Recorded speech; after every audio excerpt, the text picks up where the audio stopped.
Dear students, या video लेक्चरमध्ये आपण इयत्ता 12वी इंग्रजी विषयाची फेब्रुवारी 2024मध्ये झालेली बोर्ड प्रश्नपत्रिका व नमुना उत्तरे अभ्यासूया. सेक्शन 1 प्रोज व सेक्शन 2 पोएट्री या दोन्ही सेक्शनमधील सर्व प्रश्नांची उत्तरे नेमकी कशी लिहावीत याचा अंदाज तुम्हाला हा व्हिडिओ पाहून येईल. प्रश्नपत्रिकेची PDF लिंक डिस्क्रिप्शन बॉक्समध्ये दिली आहे. चला तर मग सुरुवात करूया. सर्वप्रथम इम्पॉर्टंट इन्स्ट्रक्शन्स म्हणजेच महत्त्वाच्या सूचना काय आहेत त्या पाहूया.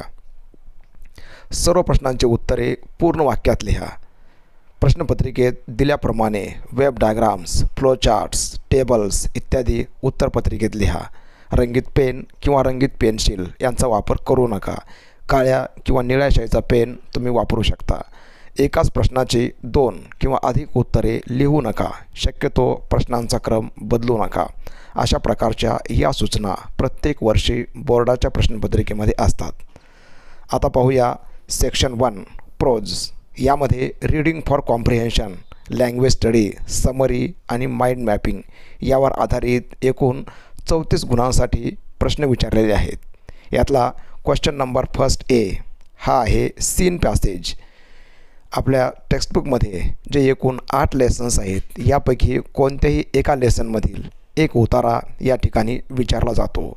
तो प्रश्न पहा. Read the extract and complete the activities given below. Why we travel या लेसनमधील घेतलेला हा उतारा आहे. हा उतारा जरी सीन असेल तरीसुद्धा किमान 2 वेळेस तुम्ही हा उतारा काळजीपूर्वक वाचला पाहिजे. चला तर मग हा उतारा माझ्यासोबत वाचा. This is what Camus meant when he said that what gives value to travel is fear, disruption, in other words, or emancipation from circumstance and all the habits behind which we hide. And that is why many of us travel not in search of answers but of better questions. I, like many people, tend to ask questions of the places I visit and relish most of the ones that ask the most searching questions back of me.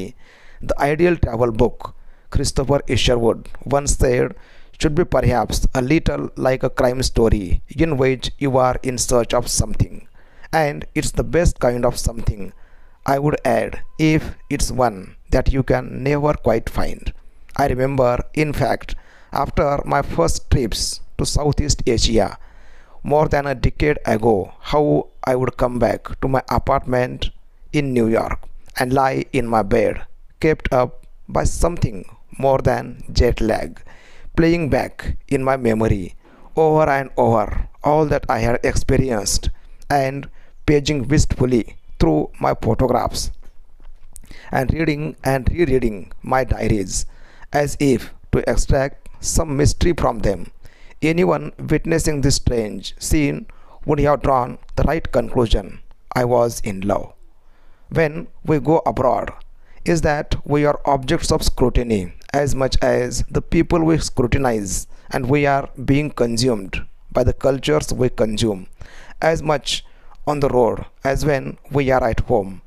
At the very least, we are objects of speculation or even desire, who can seem as exotic to the people around us as they do to us, all in that sense believed in being moved as one of the points of taking trips, and beyond being transported by private as well as public means.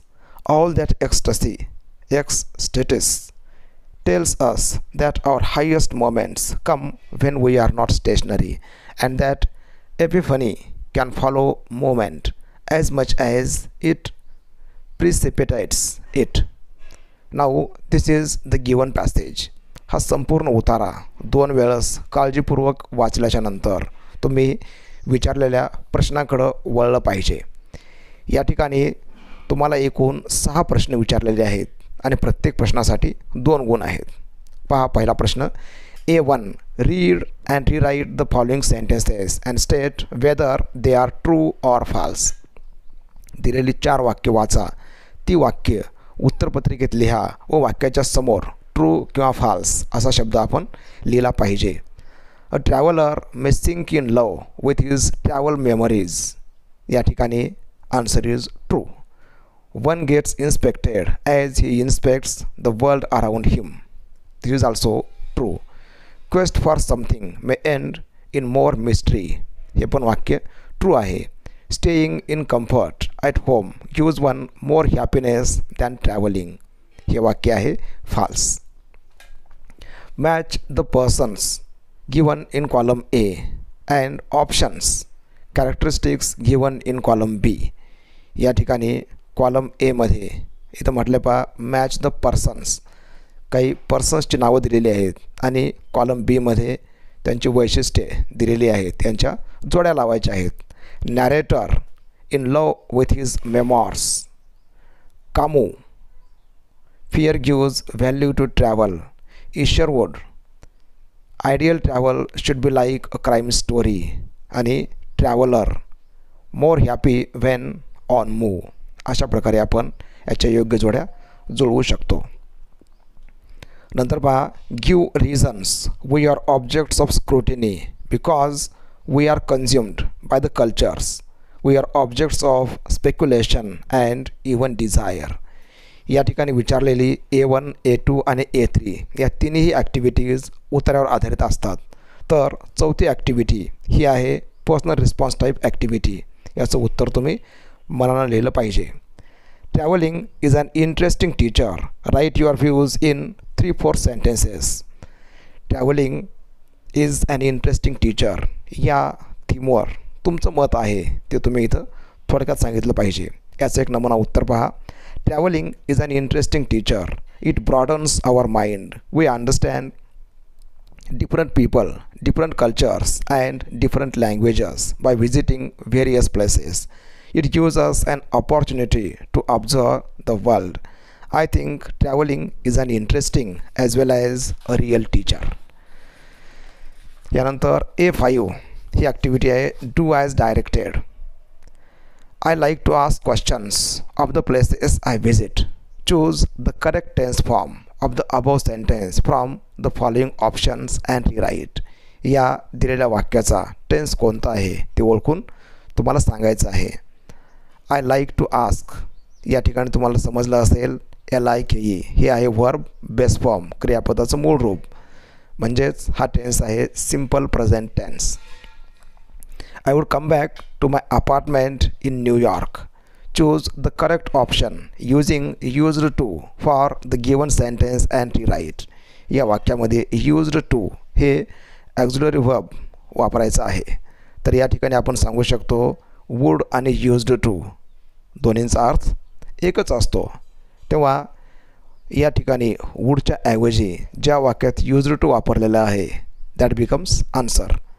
याचं उत्तर आहे पहा bit number C. I use to come back to my apartment in New York.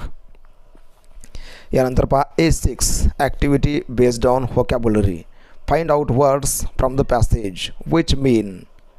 या ठिकाणी दोन दिलेले शब्द आहेत आणि त्याचे सिनॉनिम तुम्हाला उतार्यामधून लिहायचे आहेत. पहिला शब्द आहे पहा रिमिनिसन्स, म्हणजेच याचं उत्तर आहे मेमॉर किंवा मेमरी. एक्सहिलरेशन यासाठी उत्तर दिलेला शब्द आहे एक्स्टसी और रिलिश. यानंतर B1 language study. Do as directed या ठिकाणी ग्रामरवर आधारित 4 ॲक्टिव्हिटीज आहेत. यासाठी 4 गुण आहेत आणि विचारलेली 4ही वाक्ये ही टेक्स्टबुकच्या बाहेरची असतात. Avneesh said, Sanchit what are you doing in the garden at this time. Identify and rewrite the correct indirect narration from the following options. या वाक्याचं इनडायरेक्ट नॅरेशन कसं होईल याचं उत्तर आहे पहा answer number 1. Anvish asked Sanchit what he was doing in the garden at that time. Neeraj Chopra may not participate in the world championship due to ankle injury. Choose the correct option from the following sentences which uses a more definite modal auxiliary. या ठिकाणी वाक्यात वापरलेलं जे auxiliary verb आहे modal auxiliary मे याच्या ऐवजी दुसरं एखादं वापरा की ज्यामध्ये काय असलं पाहिजे डेफिनाईट मॉडल ऑक्झिलरी. त्याची डेफिनाईट म्हणतो आपण किंवा पॉसिबिलिटी जास्त असेल असं मॉडल व्हर्ब इथं वापरलं पाहिजे. तर याचं उत्तर आहे पहा bit number second. Neeraj Chopra will not participate in the world championship due to ankle injury. तिसरं पहा unless you are confident you will not succeed. Choose the correct option from the following options to change the sentence beginning with if. If वापरून हे वाक्य आपण कसं लिहू शकतो किंवा रिमूव्ह अनलेस वगळून वाक्य कसं लिहिता येईल याचं उत्तर आहे पहा bit number second. If you have confidence you will get success. यानंतर B2 spot the error and rewrite correct sentence. वाक्यातील चूक ओळखा व वाक्य पुन्हा लिहा. He prescribe medicine along with a few exercises to his patients. या वाक्यामध्ये जे चूक आहे ते वर्बशी संबंधित चूक आहे. ही प्रिस्क्राईब ही क्रियापदाचं मूळ रूप आहे, परंतु जेव्हा साध्या वर्तमान काळात सब्जेक्ट असतो he she it third person singular number तेव्हा इथं आपण क्रियापदाचं यस फॉर्म वापरतो, म्हणजेच क्रियापदाला यस किंवा ईएस प्रत्यय लावतो. तेव्हा इथं आपण सांगू शकतो ही प्रिस्क्राईब्स मेडिसिन, किंवा हेच वाक्य आपण सिम्पल पास्टमध्ये जरी लिहिलं ही प्रिस्क्राईब्ड मेडिसिन तरीसुद्धा हे उत्तर चालू शकतं. या ठिकाणी क्वेश्चन नंबर फर्स्ट ए आणि बी हा असा एकूण 12 अधिक 4 16 गुणासाठी हा प्रश्न आहे. यानंतर क्वेश्चन नंबर सेकंड पहा, हा असतो अनसीन पॅसेज आणि यावर आधारित पुन्हा 12 गुणांसाठी 6 ॲक्टिव्हिटीज आहेत. त्यांचं स्वरूप क्वेश्चन नंबर 1A यासारखंच असतं. अनसीन उतारासुद्धा तुम्ही किमान 2 वेळेस काळजीपूर्वक वाचला पाहिजे. आता हा क्वेश्चन पहा, read the following extract and complete the activities given below. Now read the passage with me. Love is a great force in private life. It is indeed the greatest of all things, but love in public affairs does not work. It has been tried again and again by the people of the Middle Ages and also by the French Revolution, a secular movement which reasserted the brotherhood of man, and it has always failed. The idea that nations should love one another, or that business concerns or marketing boards should love one another, or that a man in Portugal should love a man in Peru of whom he has never heard. It is absurd, unreal, dangerous. Love is what is needed. We chant and then sit back and world goes on as before. The fact is we can only love what we know personally, and we cannot know much. In public affairs, in the rebuilding of civilization, something much less dramatic and emotional is needed, namely tolerance. Tolerance is a very dull virtue. It is boring. It is negative. It merely means putting up with people, being able to stand things. No one has ever written an ode to tolerance or raised a statue to her. Yet this is the quality which will be most needed after the war. This is the sound state of mind which we are looking for. This is the only source which will enable different races and classes and interests to settle down together to the work of reconstruction. The world is full of people, appallingly full. It has never been so full before, and they are all tumbling over each other. Most of these people one doesn't know, and some of them one doesn't like. Well, what is one to do? If you don't like people, put up with them as well as you can. Don't try to love them. You can't. But try to tolerate them. On the basis of that tolerance, a civilized future may be built.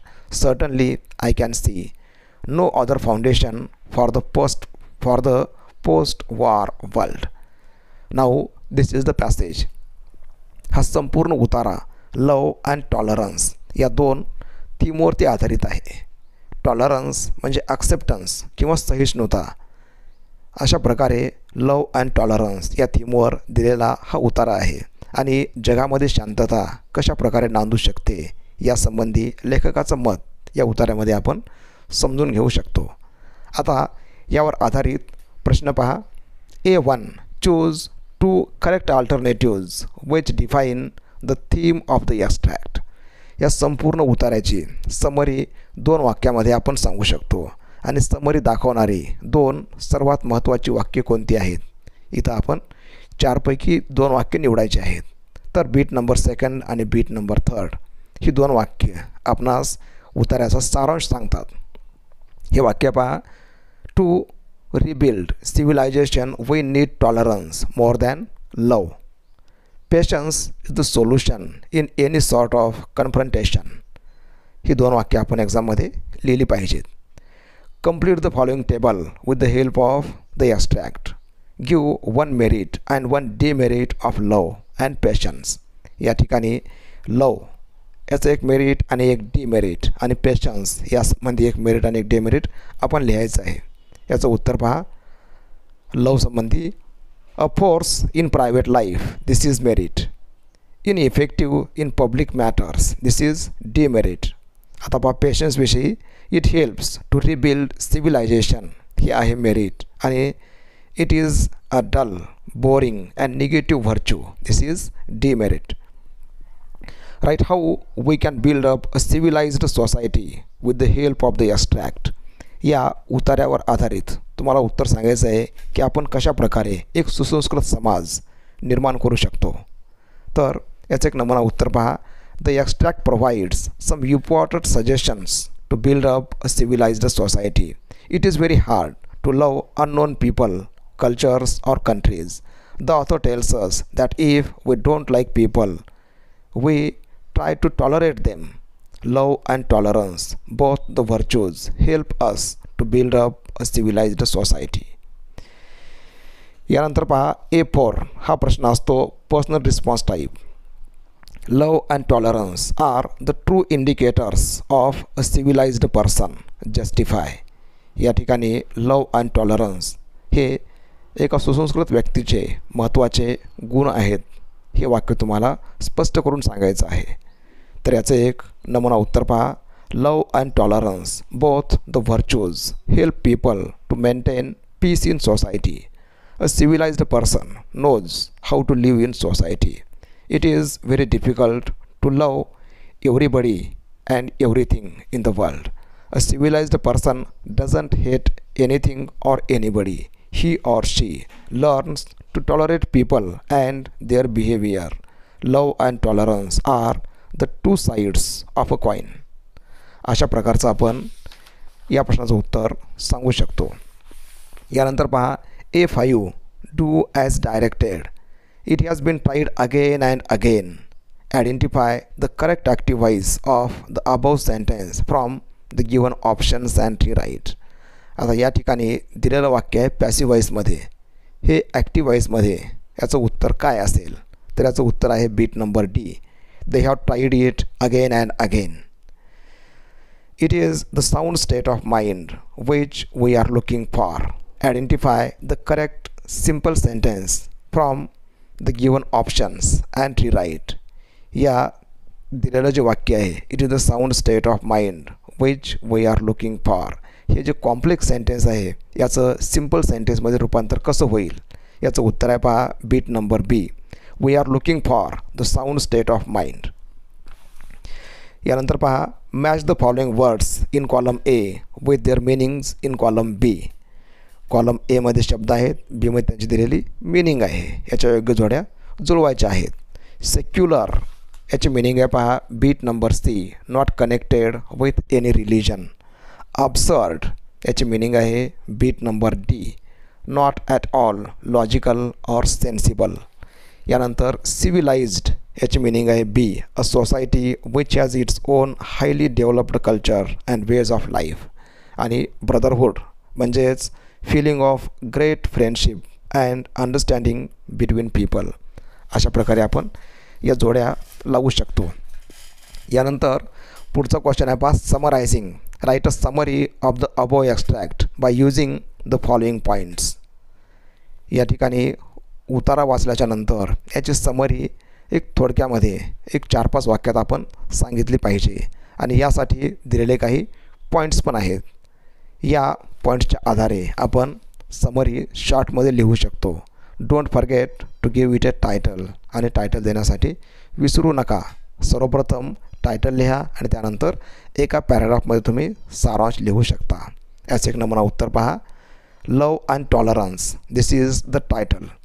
Love is a great force in private life but it has limitations in public affairs. We can't love unknown people and cultures. A civilized person learns to tolerate the world. A civilized society must learn the principle of tolerance. If we are annoyed with some people, don't try to love them. Tolerance is very helpful to maintain peace in the world. अशा प्रकारचे आपण summary इथं सांगू शकतो. यासाठी 3 गुण आहेत. यानंतर माइंड मॅपिंग यावर एक क्वेश्चन आहे पहा. Prepare a mind map on effects of music on human life using your ideas thoughts to illustrate it. Effects of music on human life. संगीताचे मानवी जीवनावरील प्रभाव किंवा परिणाम यावर आपण एक माइंड मॅप तयार करायचा आहे. सर्वप्रथम पेजच्या मध्यभागी टॉपिकचं नाव लिहा. Effects of music on human life. आणि यानंतर तुम्ही तुमच्या आयडियाज इथं सांगू शकता. जसे की इथं म्हटलं आपण motivation songs motivate the listeners. Never set I attitude. यानंतर लव अँड अफेक्शन इथं आपण सांगू शकतो.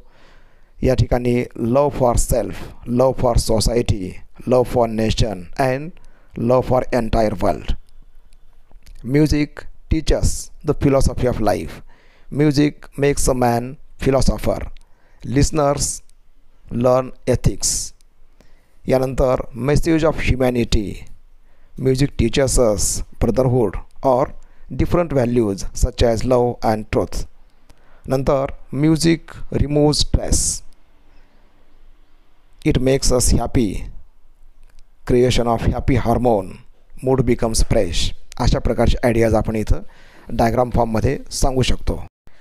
यानंतर आपण 14 गुणांसाठी असलेला पोएट्री सेक्शन पाहूया. पोएट्री व अप्रिशिएशन यावर आधारित हा सेक्शन आहे. Question number 3A.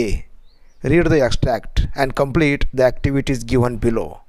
एकूण 8 कवितापैकी कोणतीही एक कविता किंवा एका कवितेचा काही भाग इथे विचारला जातो व यावर आधारित 10 गुणांसाठी प्रश्न आहेत. विचारलेली पोएम पहा. She walks in beauty like the night of cloudless climes and starry skies, and all that's best of dark and bright meet in her aspect and her eyes, thus mellowed to that tender light which heaven to gaudy day denies. One shade the more, one ray the less, had half impaired the nameless grace which weaves in every raven trace, so softly lightens over her face, where thoughts serenely sweet express how pure, how dear their dwelling place, and on that cheek and over that brow, so soft, so calm, yet eloquent, the smiles that win, the tints that glow, but tell of days in goodness spent, a mind at peace with all below, a heart whose love is innocent. These are the poetic lines. या lines वाचून तुम्हाला समजलं असेलच शी walks in beauty या कवितेमधून घेतलेल्या या lines आहेत. आता यावर आधारित क्वेश्चन्स पहा. Select and write the 2 statements from the given list which justify the theme of the poem. कवितेची थीम म्हणजेच सेंट्रल आयडिया दाखवणारी 2 वाक्ये इथं आपण निवडून लिहायची आहेत. याचं उत्तर आहे पहा. बीट नंबर बी व bit number D. Internal beauty is as important as the external beauty. Beauty lies in the eyes of beholder. अशा प्रकारची या पोएमची ही थीम आहे. Complete the following way of describing the various aspects of the lady's beauty. One is done for you at the centre place. या ठिकाणी किंवा या कवितेमध्ये वर्णन केलेले स्त्रीची सुंदरता याविषयी दिलेले ही वेब डायग्राम आपण पूर्ण करायची आहे. Her hair long, wavy and black. Her eyes blend of light and darkness. Her smile, soft, calm and eloquent, her mind at peace. अशा प्रकारचे शब्द वापरून आपण ही डायग्राम पूर्ण करू शकतो. A1 आणि A2 या दोन्ही activities based on the poem आहेत. याची उत्तर आपण सांगितल्याच्या नंतर पुढचा क्वेश्चन आहे personal response type. Write your idea of a beautiful person in your own words. एक सुंदर व्यक्ती याविषयी तुमच्या कल्पना तुम्ही सांगा. याचं नमुना उत्तर पहा. The most beautiful person in my life is my mother. She is very caring and loving. She is a virtuous lady. Her external beauty is the reflection of her inner goodness. She is my role model. She has been teaching me the real meaning of life. She is my soul. अशा प्रकारे उत्तर आपण इथं सांगू शकतो. यानंतर find out and explain an example of antithesis from the given extract. अँटिथेसिस या अलंकाराचं उदाहरण सांगा व ते स्पष्ट करा. इथं पहा and all that's best of dark and bright. या लाईनमध्ये डार्क आणि ब्राईट हे अपोजिट शब्द आहेत. किंवा तुम्ही उदाहरण दुसरं पण सांगू शकता. One shade the more, one ray the less. या ठिकाणी द मोर आणि the less are opposite words. या दोनपैकी उदाहरण कोणते एक लिहिलं तरी चालू शकेल. यानंतर A5 compose a poem of your own in about 2 to 4 lines on the topic beauty. Beauty या थीमवर आधारित 2 ते 4 ओळी लिहा. अशा प्रकारचा हा प्रश्न आहे. इथं आपण नाव दिलं पोयमसाठी beauty and duty. I see here and there to be happy everywhere. I appreciate beauty. I think it's my duty. यानंतर question number 3B appreciation. Read the extract and write the appreciation of the poem. या lines वाचून तुम्हाला कविता ओळखायची आहे कोणती आहे आणि त्याचं अप्रिशिएशन लिहायचं आहे. सर्वप्रथम लाईन्स पहा. The hear no sound, the swell is strong, though the wind has fallen, the drift along, till the vessel strikes with a shivering shock. O Christ, it is the Inchcape Rock. Sir Ralph the Roar, Tower is here. He cursed himself in his despair. The waves rush in every side. The ship is sinking beneath the tide. But even in his dying fear, one dreadful sound could the rover hear. A sound as if with the Inchcape bell, the devil below was ringing his knell. These are the lines. या lines वाचून तुम्हाला समजलं असेलच की the Inchcape rock या पोयममधून घेतलेल्या या lines आहेत. या पोयममधील हा अगदी शेवटचा पार्ट आहे. तेव्हा याचं अप्रिशिएशन लिहित असताना आपण इथं सांगू शकतो जे काही दिलेले महत्त्वाचे पॉईंट्स आहेत ज्यामध्ये about the poem, poet and title याची माहिती पहा. The Inchcape Rock is a long narrative poem written by Robert Southey. This is an example of ballad. The poem tells us a story of sea pirate who gets punishment for his wrong doings. या ठिकाणी आपण कवितेचं नाव व कवीचं नाव mention केलं पाहिजे. यानंतर theme of the poem. The theme of the poem is that those who do bad things will ultimately be punished. There is poetic justice in life. We learn the message. Evil digs a pit for others but falls into the same. ही या पोएमची theme आहे. यानंतर language style और poetic devices. Robert Southey uses decorative language in this poem. The poem is a ballad that narrates a story of an abbot and a sea pirate. The rhyme scheme of the poem is AABB. Simile, metaphor, antithesis, such poetic devices make the poem more decorative. यानंतर पुढचा point घेऊया आपण message और values. The poem conveys a moral lesson through the story depicted in it. The wicked sea pirate, Sir Ralph, received the punishment because of his wrongdoings, As you sow, so shall you reap is the moral lesson of this poem. My opinion about the poem. I learned the poem and enjoyed it. It taught me to give up jealousy. I will remember the moral lesson. Evil digs a pit for others but falls into the same. अशा प्रकारे आपण या महत्त्वाच्या पॉईंटच्या आधारे appreciation सांगू शकतो. Section 3 व 4 मधील प्रश्नांची उत्तरे अभ्यासण्यासाठी यानंतरचा व्हिडिओ पहा. त्याची लिंक डिस्क्रिप्शन बॉक्समध्ये दिली आहे. Thank you for watching. Have a great day.